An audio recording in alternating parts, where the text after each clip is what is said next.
Shame. It was bad. His father had to throw in the towel the 11th round. Anthony Mundine is now the former WBC Silver Champion at 154 pounds. Now, unless the WBC dicks you over, when you're the Silver Champion, that's supposed to mean that you're the #1 contender for the full 154-pound title, in which Floyd Mayweather formerly held, because now the WBC has elevated Mayweather to emeritus status. So basically means that when he comes back, if he wants to fight at 154 pounds, he'll be first in line, surpassing whoever the WBC Silver Champion is at that time. So Charles Hatley is the WBC Silver Champion, and it looks like he's going to be fighting a fighter by the name of Jermell Charlo. I'm pretty much sure if you're a boxing fan, you heard of Jermell Charlo.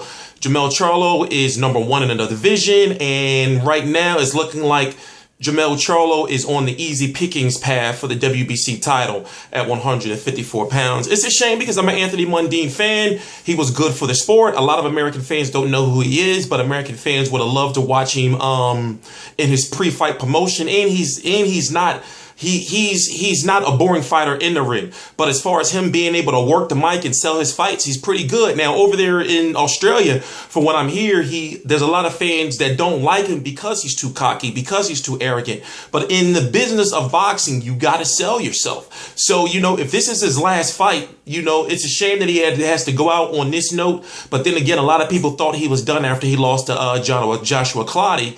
He came back for Sergey Rabchenko, captured the WBC Silver, and voila, he had a very prestigious belt because the only person ahead of him was Floyd Mayweather Jr. We know, you should know, that he did want Floyd Mayweather Jr. very badly. Floyd Mayweather Jr. was supposed to go over to Australia. Shout out to Ben Thompson, by the way, Ben Thompson from the UK. Not the UK, the Australian promoter of Anthony Mundine. Floyd Mayweather was supposed to go over there, but the country didn't let him in. He was supposed to sit down and perhaps talk with Anthony Mundine about a potential fight. Would they have got it done? Likely not, but it is official, and it was supposed to happen. Go look it up, that he was going over to to Australia, to whether it's for vacation or whether it was to meet with Anthony Mundine. I'm not saying he would have fought Anthony Mundine. All I'm saying is there could have been a chance of it possibly happening. So Anthony Mundine is talking about retiring, and in my opinion, I really don't see too much else for him to do. He's 40 years old. He's talked about he has some tendonitis in both his elbows. He hasn't been able to spar because he has a bad hip. And right now, it's not him mentally that shut down, because what he was trying to do was he was trying to be a champion, the first ever champion in descending weight classes. And he was very close to doing so if he would have been able to get past Jermell Charlo. But if Charles Hatley was able to do this to him, and a lot of people feel, including myself, that Jermell Charlo would beat Anthony Mundine, still, it was a great story for boxing that's now over. Where does he go from here? See, I'm the type of boxing fan where I give all boxers like credit. I give all boxers a chance. I'm not at the point in time in my boxing commentary career where I call boxers bums. Because Anthony Mundine has done a lot in his career, to not be called a bum. After all, he is a former world. It's not like the guy hasn't been a former world champion. And a lot of American fans, really truthfully, a lot of American fans, what I've learned is they call fighters bums if, that they don't know. Because to be honest with you, okay, I'll be honest. I had to stream the Anthony Mundine fight. I would like to watch an Anthony Mundine fight on a Thursday morning at about 6 a.m., 7 a.m. in the morning. It was like 6:40 something when it came on, something like that. It takes dedication. So for me, watching a guy with the story that he had, it was hard to actually see him lose like that. I was like, damn, I did want him to, at least fight for the world championship at 154 pounds, because it would have been a good story. But see, you got to follow boxing outside the United States for the American fans to understand, all the different storylines. Like in boxing, for example, I covered a very big fight with Callum Smith versus Rocky Fielding, to where American fans, I've heard several these two bums fighting.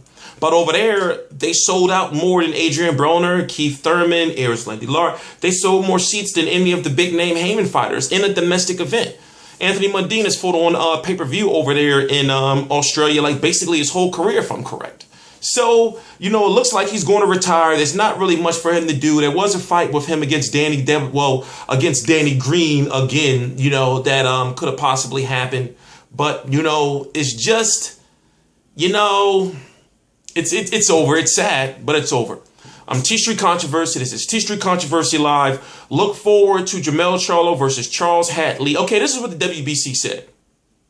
They said they were going to contact the top 10 within the WBC to see if they want to participate in a tournament for the 154 and 147 pound titles. So what I've learned is they are not going to just say, okay, the number 1 and number 2 guy fight, or the WBC Silver in the WBC Silver and the number 1 guy fight in the division for the fight. They said they were going to contact the top 10 in both divisions and see who wanted to participate in the tournament.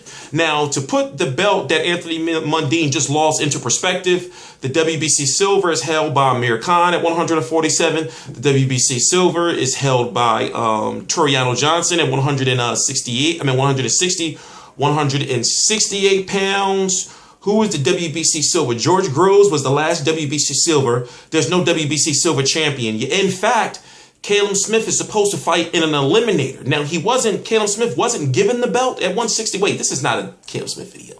You know, shout out to Anthony Mundine. A lot of people may only know him from being, American fans may only know him from being on Fight Hype Champion. That should tell you, like, you know, he's not. I remember what somebody was saying all this time. I thought Anthony Mundine was a creative player when he was watching my video, because I was talking about him when he had lost to Joshua Clottey. They was like, oh my God, I thought he was a creative player. You know, but like I said, it's a shame that, you know, his career has come to an end like this. And, you know, when it comes to any boxer retiring, I'm actually going to look back on their career and be like, damn, you know, I still owe Floyd Mayweather a retirement video, but I really don't believe he's retired. I don't believe nobody does. But I'm T Street Controversy. This is T Street Controversy Live. I cover every single major fight live. Please subscribe.